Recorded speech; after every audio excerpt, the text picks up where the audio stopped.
Well, hello everybody and welcome to this video. This video is all about a new paper I've written, and it's a sort of all-encompassing paper that brings a lot of things together to do with climate alarmism and so on. And I'm quite pleased with it actually, and I wish everyone could read it. I'll tell you what it's great for. If you've got any skeptical friends, just hand them a copy of this paper and say, read that and then come back to me, because it really does bring things together, this paper. And I'm quite proud of it actually. I just hope every subscriber reads it and spreads it. So, well, something did trigger it off. And yesterday, Howard Cox from Fuels UK contacted me. He's a great man. I have a great deal of respect for him and I work with him, and I can help that organisation as much as I can. And he contacted me. He couldn't take an appointment on Times Radio. So he asked me, could I take it? And I took it over because he was on a train. And what happened was they presented the opposition, if you like, for the bulk of the time. So for about 7 minutes went non-stop to the opposition, which happened to be David King, the ex-government scientific advisor. And I just watched, to prepare myself, I watched a broadcast by him, a talk to Imperial College, and I was quite shattered by how bad it was. I really was shattered by the totally false claims he made, disprovably, easily to prove they're false. And I just couldn't believe anyone could be so naive. So I was looking forward to it, but no, what happened was 7 minutes of him and they came to me. And when I pointed out that, as part of what I was responding to, that the IPCC do state, there's no more extreme weather been found yet linked with mankind to floods, droughts and so on. No, that's not possible. I've got it with me, no. And I was shut down in effect. And so what you've got is a reporter, a journalist, or inverted commas journalist, who has just accepted all the other journalist stories. They haven't looked at the actual data, at the actual situation. So I had the thought, I'll tell you what, I will write a little paper for this lady so that she could, and give it to the producer, which I have done by the way, so she could understand just how wrong she is, just the base she's standing on is wrong. Because what reporters do, journalists do, is they actually listen to all the other journalists. And they actually listened to the stories about the flood in Europe and this. And she was saying extreme weather's far worse now. No, lady, it isn't. You don't even know what you're talking about. So that's how this paper started, but then it built, because now with Grok and so on to argue with, I can build these things. And so this is what this video is about. So I'm just going to read you a few things from it, because it is a very different paper. But it gives all the sources, all the arguments, all the way through, and it really is worth reading. So please download it, and please comment on it by all means, and please, oppose it if you like. Tell me where I'm wrong. But, it really has been thoroughly checked, this paper, and I look forward to a reaction to it. And hand it to every skeptical person about your views. Hand it to everyone who thinks or believes in all this alarmism, and ask them to justify themselves once they've read it, okay? And they've got to give you evidence back, by the way, to counter it, not just name calling, not just personal attacks, which is the norm. So there we are. I'm going to just go over a few things in the paper, which may shock you. I'll do a few quotes, but it's a easy to read paper. It's not like a normal scientific paper, although it follows that format and gives evidence like that. It's a pretty easy to read paper. So I'll go over a few more things and then we'll finish this video. Thank you for watching so far. Now, don't be put off by this rather convoluted title, Assessing Climate Impact Drivers with No Detected Human-Induced Signal in IPCC AR6 Table 1212, Tuvalu and Maldives Land Growth, Historical Droughts, Arctic Sea Ice. What I've done is bring a number of things together here. It's a very long title, but that's how scientific papers have to look. They have to look complicated, when in actual fact it's not complicated.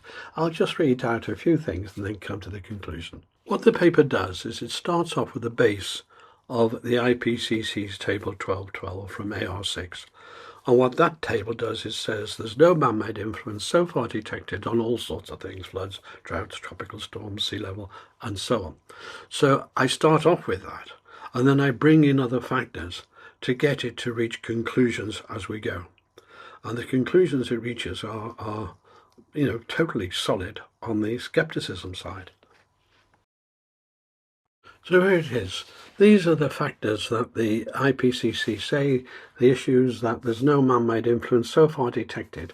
Now, for all the alarmism you've got and all the things and all the trillions being spent on net zero around the world, you would think that we'd have some evidence of man-made influence in these things, but there isn't. And there it is from the IPCC themselves. That's the base of this paper. From there, the paper takes particular examples. One of the examples is the Tuvalu and Maldives Islands, which have grown, of course, instead of disappearing. Points out that none of the islands anywhere have disappeared, and they're not disappearing. None are in danger anywhere, despite all the alarmism. So I take some of the scares like the Arctic ice extent and so on, and ask it to look at the cycles and so on. So the paper goes on and explains all these things. And then it also goes into why would people lie? Why would Tuvalu and the Maldives be asking for much more money because of the threat of actually disappearing under the waves? And this is what the paper concludes, and always with supporting evidence, without relying on speculative models. And they're speculative, of course, because none of them agree with each other. There's so many different ones. They're just opinions. They're not evidence in themselves.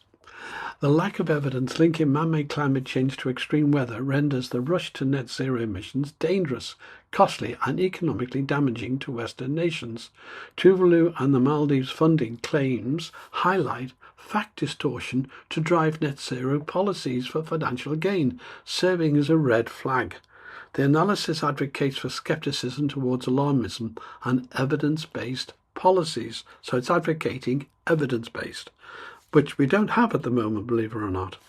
By the way, I like the phrase fact distortion. You can conclude what that really means. And then we come to model uncertainties. CMIP6, that's just the latest set of models, produce divergent projections ranging from 1.8 degrees centigrade to 5.7 degrees centigrade of warming by 2100 under the SSP 5 to 8.5. They're just the different projections. There's almost 100 of them, by the way, and they're all different. Due to uncertainties in climate sensitivity, feedbacks and natural availability, past prediction failures, for example, overestimating Arctic ice loss by 2013, underestimating early sea level rise, support viewing models as informed opinions, not facts. I'll say that again. Support viewing models as informed opinions, not facts. The only difference there, I maybe could have got Grok to adapt, had just said opinions, but Grok wanted to pay them some respect and call them informed. And of course the paper integrates the science with net zero. And it features here, economic costs, estimates of as much as $275 trillion by 2050. I think that's underestimate, by the way, but never mind. I'm having to use references here, which we give you. Energy price spikes, and we talk about that, and then the industrial decline that's happening in the West, and the job losses that's happening in the West, and the economic competitiveness that's disappearing in the West are all included in the paper. So in this paper, I've tried to integrate a whole set of factors to give a quick, balanced overview. The truth is, I could have made this paper 1,000 pages long, but I had to give examples, get Grok to study it and to agree with the conclusions so that I could use the evidence to prove it all the way through. Well, there we are. I could have carried on with 1,000 pages and no one would have read it. I could have, but I've done enough to give the evidence and support to show how the facts are being distorted, lies in other words, how they're being distorted, how you're being fooled, what the scam is, and the science doesn't back up net zero. So that is what the paper's about. Please please download it. If you don't know where to find it, below the video there's a little word more. You click on that, opens up data I give, lines, text I give below the video, and there you'll find the link. Click on that and download the file, and that way you will be able to spread it and shut up some of these people who may be against you. The tide is turning. We are winning, and we're on the way to winning. That's the best way. There's a few people we've got to get rid of, like Ed Miliband, but he's signing his own dismissal notice. He really is. We can't survive with him. and there's no way he has to go. So thank you for watching. Please share. Bye.